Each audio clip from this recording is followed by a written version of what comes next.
1월부터 욥기 말씀을 통해 함께 은혜를 나누고자 원합니다. 어제 1장은 첫 번째 천상회의의 내용으로 하나님이 사탄에게 욥의 순전한 신앙을 자랑하는 것으로 시작됩니다. 사탄은 욥이 하나님께 순전한 신앙을 가질 수 있었던 것에 대한 이유를 다는데요. 바로 욥이 소유물이 많았기 때문에 하나님을 경외한다라고 사탄은 이야기하였습니다. 어제 본문 1장 11절의 말씀인데요. 이제 주의 손을 펴서 그의 모든 소유물을 치소서, 그리하시면 틀림없이 주를 향하여 욕하지 않겠나이까. 사탄은 욥의 신앙을 거래로 지금 폄하하고 있습니다. 주시니까, 주시는 게 있으니까 믿는다라는 것이죠. 그러자 하나님께서 사탄에게 이렇게 말씀하셨습니다. 12절의 말씀을 쭉 보시면 여호와께서 사탄에게 이르시되 내가 그의 소유물을 다 내 손에 맡기노라. 다만 그의 몸에는 내 손을 대지 말지니라. 사탄이 곧 요 앞에서 물러가니라. 천상회의가 끝난 후 욥은 열망의 자녀들과 거의 모든 재산을 한 날 한시에 빼앗기는 환난을 경험하게 됩니다. 이런 환난 속에 욥은 하나님을 경외하는 시간을 저버리지 않았습니다. 오히려 다음과 같은 훌륭한 신앙 고백을 하였지요. 1장 21절의 말씀을 보면 이르되 내가 모태에서 알몸으로 나왔사온즉 또한 알몸이 그리로 돌아갈지라. 주신 이도 여호와시요 거두신 이도 여호와옵시니 여호와의 이름이 찬송을 받으실지니라 하고, 욥은 하나님을 원망하지 않았습니다. 욥의 믿음은 조건부 믿음이 아니라 진짜 믿음이었습니다. 환경 때문에 하나님을 경외하고 하나님을 사랑한 것이 아니라 하나님 그분 자체를 사랑하고 예배했습니다. 그리고 오늘 본문 2장에 드디어 두 번째 천상회의가 시작됩니다. 욥은 하나님께 자랑거리였습니다. 사탄이 제안한 시험에서 욥이 승리했음을 하나님은 자랑스럽게 이야기하십니다. 2장 3절의 말씀을 보시면 여호와께서 사탄에게 이르시되 내가 내 종 욥을 주의하여 보았느냐. 그와 같이 온전하고 정직하여 하나님을 경외하며 악에서 떠난 자가 세상에 없느니라. 내가 나를 충동하여 까닭없이 그를 치게 하였어도 그가 여전히 자기의 온전함을 굳게 지켰느니라. 성경은 내가 나를 충동하여 까닭없이 그를 치게 하였다라고 기록하고 있지요. 이것을 얼핏 보면 하나님이 사탄의 게임에 넘어가 충동적으로 재앙을 허락하신 것으로 그렇게 해석될 수도 있습니다. 마치 사탄이 주도권을 쥔 것처럼 보이게 된다는 거죠. 근데 과연 그러할까요? 우리는 흔히 욥기를 보며 하나님이 사탄의 충동질에 넘어가 재앙을 허락하신 것이 아닌가 그러한 의심을 가끔 하기도 합니다. 하지만 본문은 바로 그 반대를 말하고 있습니다. 내가 나를 충동하여 까닭없이 그를 치게 하였어도 라는 이 말씀은 역설적으로 이 모든 상황을 통제하고 계신 분이 하나님이심을 보여주고 있습니다. 욥의 고난은 사탄의 승리가 아닙니다. 우연의 또한 산물도 아닙니다. 이것은 철저하게 계산된 하나님의 섭리입니다. 사탄은 욥을 무너뜨리려 했으나 하나님은 그 사탄의 악의조차 도구로 사용하셔서 욥의 신앙을 완성해 나가고 계십니다. 이것이 우리에게 주는 교훈은 명확한데요. 성도의 고난에는 절대 우연이 없다라는 것입니다.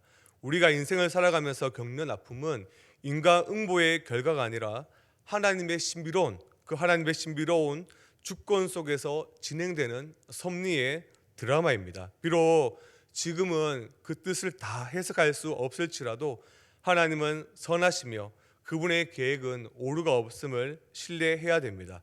이런 관점으로 우리는 바로 욥기를 읽어야 됩니다. 그리고 우리가 욥기를 읽을 때 한 가지 조심스러운 관점으로 보아야 되는데요.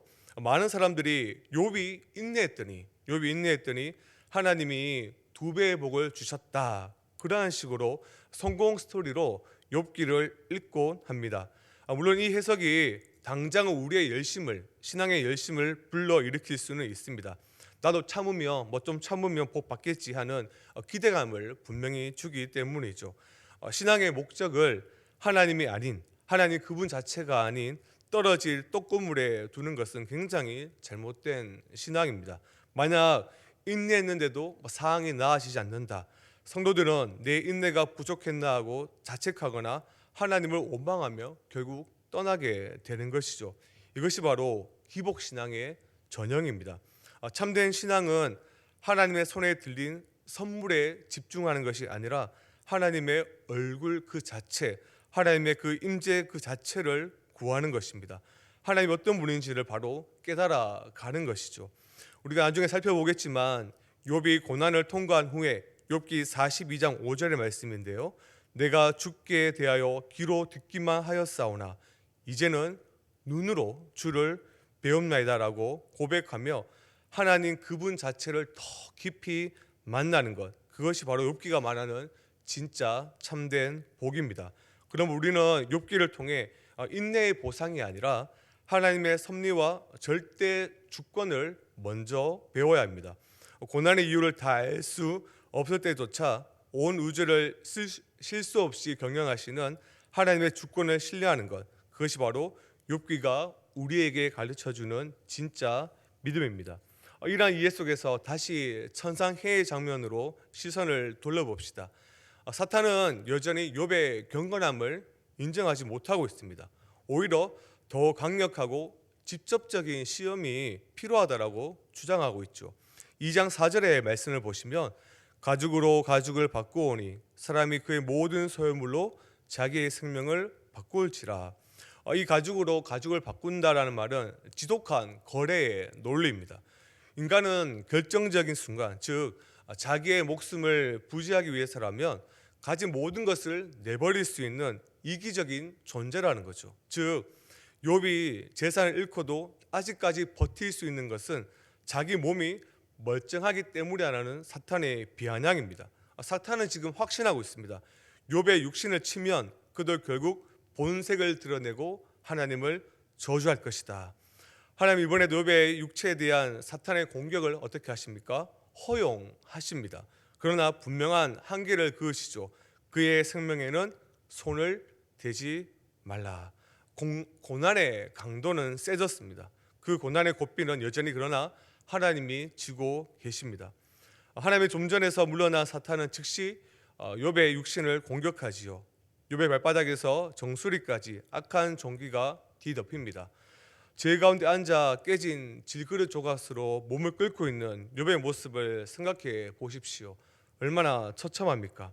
그러나 이 극심한 고통 속에서도 욥은 먼저 침묵하고 있습니다. 반면 그의 아내는 무너져버린 남편을 견디지 못합니다. 그녀는 욥에게 이렇게 소리칩니다. 9절의 말씀을 보시면 당신이 그래도 자기의 온전함을 굳게 지키느냐 하나님을 욕하고 죽어라. 아내의 이 말은 놀랍게도 사탄의 의도와 정확히 일치하죠. 욥이 하나님을 저주하고 신앙을 버리게 만드는 것, 그것이 사탄의 목적이었습니다. 아내는 남은 것이 나곤 고통스러운 몸뚱아리뿐인 욥에게 차라리 이제라도 하나님을 저주하고 스스로 목숨을 끊으라고 종용하고 있는 것입니다. 하지만 욥은 아내의 말을 단호히 책망하며 이렇게 고백합니다. 10절의 말씀을 보시면 그대의 말이 한 어리석은 여자의 말 같도다. 우리가 하나님께 복을 받았은즉 화도 받지 않겠느냐. 이것은 단순히 체념 섞인 말이 아닙니다. 이것은 내 인생에 일어나는 모든 일의 출처는 오직 하나님 한 분뿐이다라는 강력한 신뢰의 선언입니다. 여기서 우리는 욥의 위대함을 발견할 수 있습니다. 그는 하나님이 왜 그토록 자랑하고 싶었는지 그 이유를 바로 지금 본문에서 스스로 증명해 보이고 있습니다. 성경이 이에 대해 이 모든 일에 욥이 입술로 범죄하지 아니하리라고 기록하며 그의 승리를 확증합니다. 우리는 여기서 참된 믿음을 가진 신자의 자세를 발견합니다. 설명할 수 없는 고통, 이유를 알 수 없는 아픔이 몰려올 때 신자는 어떻게 반응을 해야 될까요? 어쩔 수 없어서 수동적으로 견뎌내는 것은 참된 인내가 아닙니다. 우리는 능동적으로 반응해야 합니다. 내 이해를 넘어서는 하나님의 절대 주권과 섭리를 입술로 선포하고 고백하는 것, 그것이 고난을 대하는 진짜 실력을 가진 성도의 자세입니다.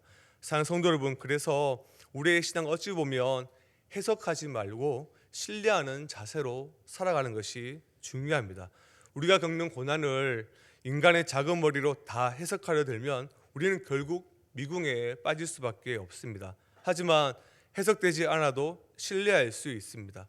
우리가 다 이해할 수 없고 다 해석할 수 없을지라도 하나님께 맡기는 믿음이 우리 모두에게 있어야 됩니다. 해석하려 하지 마십시오. 다만 신뢰하십시오. 이 말을 오해해서 무조건 아멘하고 믿자 이런 말은 아닙니다. 하나님을 향한 절대적인 신뢰를 우리가 보이자라는 말입니다. 사탄은 지금도 우리 옆에서 끊임없이 속삭이고 있습니다. 하나님이 널 사랑한다면 왜 이런 일이 생길까? 하나님을 욕하고 떠나라. 교회를 떠나라. 사항을 해석하려 드는 순간 우리는 사탄의 이 논리에 넘어지게 되는 것입니다. 그러나 오늘 이 시간 우리는 결단해야 됩니다. 내 인생의 계산기를 다 내려놓고 내 사항이 플러스인지 마이너스인지 계산하고 해석하는 것을 멈추고 내 인생의 주인이신 하나님을 인정해야 됩니다. 주신 이도 여호와시오 거두신 이도 여호와시니 여호와의 이름이 찬송을 받을지니라. 이 욥의 고백이 이해할 수 없는 고난 앞에서도 하나님을 신뢰하기로 작정한 저와 여러분의 평생의 고백이 되기를 주님의 이름으로 간절히 축원합니다.